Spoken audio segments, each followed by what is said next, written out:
જય સ્વામિનારાયણ. તારીખ 25/5/2024 વૈશાખ વદ બીજ શનિવાર. વડોદરા શહેરમાં શ્રીહરિના વિશે અનન્ય નિષ્ઠાવાન સત્સંગી નાથ ભક્ત હતા.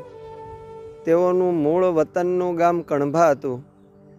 વડોદરા રાજમાં રોજગાર અર્થે આવીને વસેલા. હાલ શિખરબંધ મંદિર છે તેની પાસે જ તેમનું ઘર હતું. પૂર્વજન્મના મુક્તાત્મા એવા નાથ ભક્ત ઉત્તમ કોટીના એકાંતિક ભક્ત હતા. જેમ જળમાં કમળ રહે તેમ અનાસક્ત ભાવે તેઓ સંસારમાં રહ્યા હતા.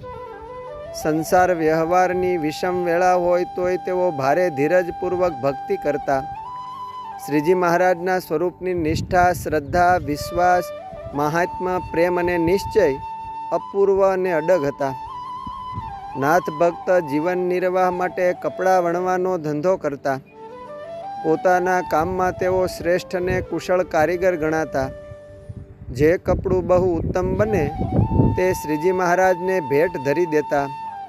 રેશમી, જરિયાની કે સોનેરી કોઈ કપડું ઉત્તમ પ્રકારનું બન્યું હોય તો બીજાને બતાવીને કહેતા કે જો આ કપડું તમે મહારાજને ભેટ મોકલો તો હું મજૂરીના પૈસા નહીં લઉં. આ રીતે તેઓ પોતે સેવા કરતા અને બીજા પાસે પણ હર વખત સેવા કરાવતા. પોતાના ધંધા રોજગારમાંથી જે ધન મળતું તેમાં પરમ સંતોષપૂર્વક કરકસરથી કુટુંબનો વ્યવહાર ચલાવતા.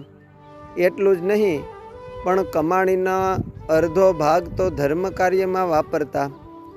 જ્યારે વડોદરા શહેરમાં મંદિર ન હતું ત્યાં સુધી સદગુરુ ગોપાળાનંદ સ્વામી આદિ સૌ સંતો મંડળ સાથે નાથ ભક્તને ઘેર ઉતારો કરતા. ગોપાળાનંદ સ્વામીએ તો નાથ ભક્તના ઘરે વિશાળ ચોકમાં પીપળા નીચે અનેકવાર મોટી મોટી સભાઓ કરી ઐશ્વર્ય પ્રતાપ જણાવીને વડોદરામાં સત્સંગનો પ્રચાર કર્યો હતો. એક વખતે નાથ ભક્ત વડોદરાથી ગઢપુર શ્રીજી મહારાજના દર્શન કરવા આવ્યા હતા.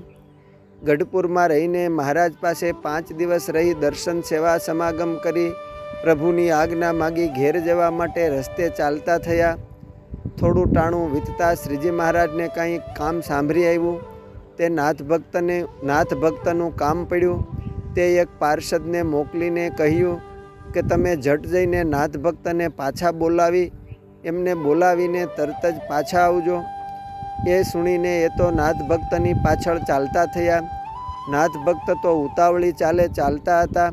તે બેઉ વચ્ચે ઘણું અંતર પડી ગયું.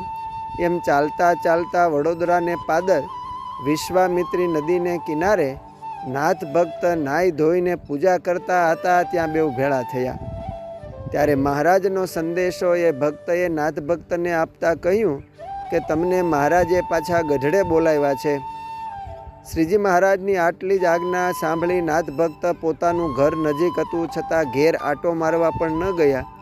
તેમ કોઈ સાથે સંદેશો પણ ન કહેરાયો ને તુરત જ ત્યાંથી જ પાછા વળીને ગઢપુર શ્રીજી મહારાજ પાસે આવ્યા ને પગે લાગીને પૂછ્યું કે શી આજ્ઞા છે મહારાજ? ત્યારે પ્રભુએ પૂછ્યું કે તમે ક્યાંથી પાછા વળ્યા? ત્યારે નાથ ભક્તે કહ્યું કે વિશ્વામિત્રીના કિનારા પરથી. મહારાજે પૂછ્યું તમે ઘેર ગયા હતા? ના મહારાજ. ફરી પૂછ્યું કે કોઈની સાથે ઘેર સંદેશો કેવરાવ્યો હતો કે નહીં? નાથ ભક્ત કહે ના મહારાજ. ત્યારે મારા મનમાં એમ થયું કે ભગવાન બોલાવે છે તેમાં વચ્ચે બીજા ગોટાળા વાળવા શા માટે ખોટી થવું? તેથી તુરત જ પાછો વળીને આપની પાસે આવ્યો છું. મહારાજ સભાજનોને કહે કે નાથ ભક્તની નિષ્ઠાને ધન્ય છે.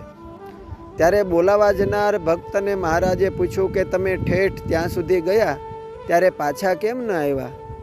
ત્યારે તે કહે કે મહારાજ આખી જિંદગી દેહને સગા કુટુંબીઓ માટે રાત દિવસ ધોળા કરીએ છીએ ત્યારે આ તો લેખે છે. એમ મહાત્મ્ય સમજી ત્યાં સુધી ગયો અને આપે કહ્યું હતું કે નાથ ભક્તને બોલાવીને જ આવજો. એ આજ્ઞા પણ મારે બરાબર પાળવી જોઈએ. તેથી ત્યાં સુધી ગયો. આ વાત સાંભળી શ્રીજી મહારાજ કહે કે તમારી શ્રદ્ધાને પણ ધન્ય છે. પછી નાથ ભક્ત થોડા દિવસ ગઢડા રહી શ્રીજીની આજ્ઞા થઈ ત્યારે ઘેર ગયા. પોતાને જેવા શ્રીજી મહારાજના નિશ્ચય, નિષ્ઠા અને મહાત્મા હતા તેવા જ પોતાના સહવાસમાં આવનારને પણ તેઓ કરાવતા. આવા અતિ દ્રઢ આગ્રહવાળા હતા. ગઢડા મધ્ય પ્રકરણના 59માં વચનામૃતમાં નિશ્ચયમાં ડગમગાટ ન થાય તેવા હરિભક્તોના નામ લખ્યા છે. તેમાં નાથ ભક્તની પ્રથમ ગણના કરવામાં આવી છે.